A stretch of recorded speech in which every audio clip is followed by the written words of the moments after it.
Honestly, I can't believe how well this is working so far. Just look at it go. It goes so quick, it does so much. Wow, this would take me like hours.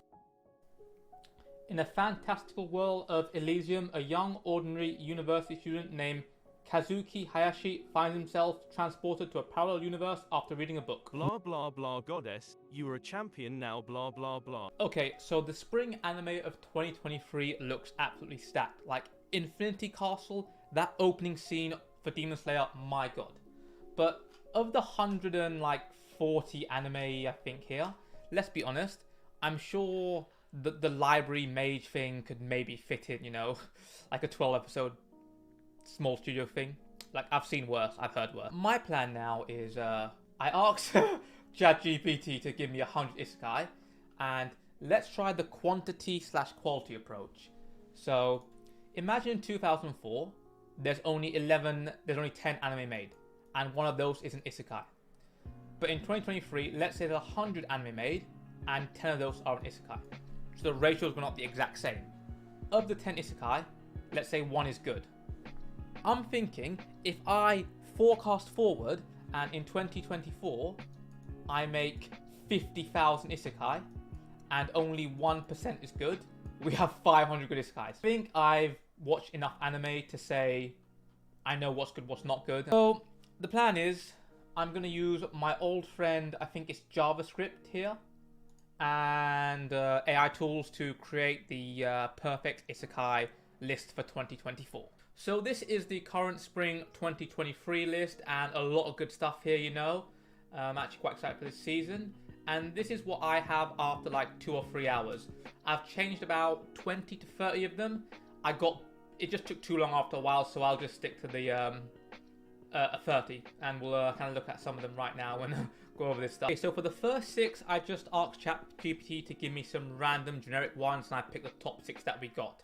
So we have Arcane Odyssey, Mechanical Mirage, Soul Symphony, Crimson Chronicles, Dreamweaver's Domain, and Chronicles of the Forgotten. I think the best one is essentially Dreamweaver's Domain. I think the idea is really clever.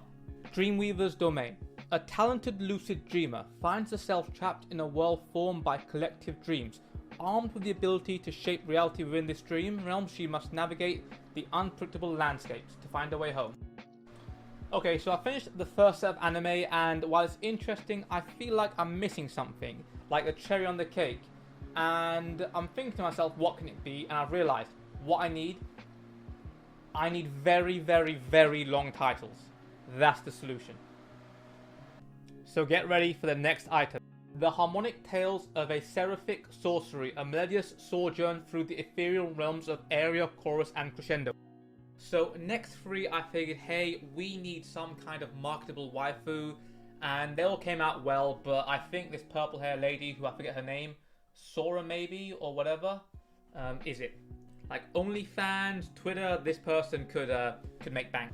So this one, I wanted a sound effect where you got like a beautiful woman in the anime, like the one that goes new, but I don't know how to do it. Up next on the list, I don't know why we're seeing so many just inanimate objects like vending machine, sword. So I figured let's just have one where the person is an object, and I'm choosing the Enchanted Mirror because I think this looked the coolest. I think I gave up with this one because like most isekais like this have given up, I think. But a young maid becomes a mirror, reflects truths. Ooh. Alright, so it's 2023. If we don't use the word commentary or meta-narrative, or we poke fun at itself, you know, we have not reached saturation point yet.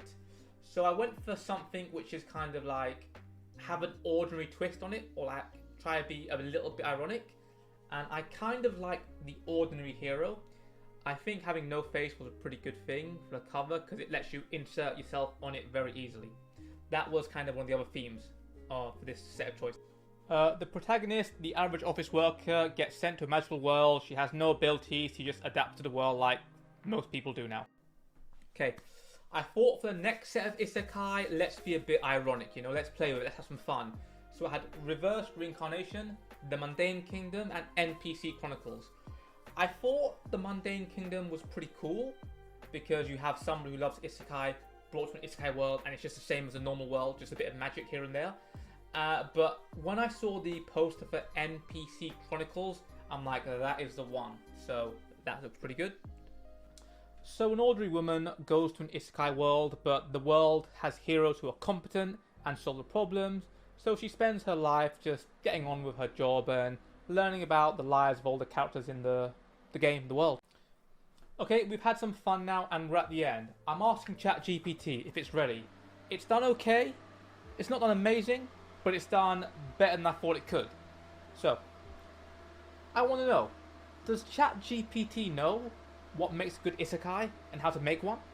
Let's find out. Okay, so the answers it gives me are all pretty much stock answers: make an engaging world, relatable protagonist, balance, novelty and familiarity, take some risks, which is all pretty good, so it does know, or at least can see what I want it to do. So we come to the moment of truth. Let's have ChatGPT give me its best free isekai. World beyond the pages. Maya, an avid reader, discovers a hidden book that transports her into the realms of her favourite stories. She must discover and unravel the truth and reasons narrative behind each of these individual stories. Look, I asked for a isekai, it gave me an isekai, it gave me the prompts, I asked for the episodes, and honestly, they don't look spectacular, but given what we've seen out there now, it's probably, like, it does everything it needs to not be terrible, but it's not really good. That's my take on things, but there is so much time to play around and, like, I can fine-tune it myself. So overall, it didn't do a great job, but it did an amazing job compared to where we are, so things look good. Now it's my turn to show this ChatGPT how to do isekai. So the last three, I kind of tried to put my ideas into it that I've seen from the last 27 videos. I figured having an isekai where there's an isekai world and a real world and both characters swap with each other and they can't ever go back, that's an interesting look at things. And then big brain, like super big brain, I realized, what if I made a sports anime and an isekai anime and put them together?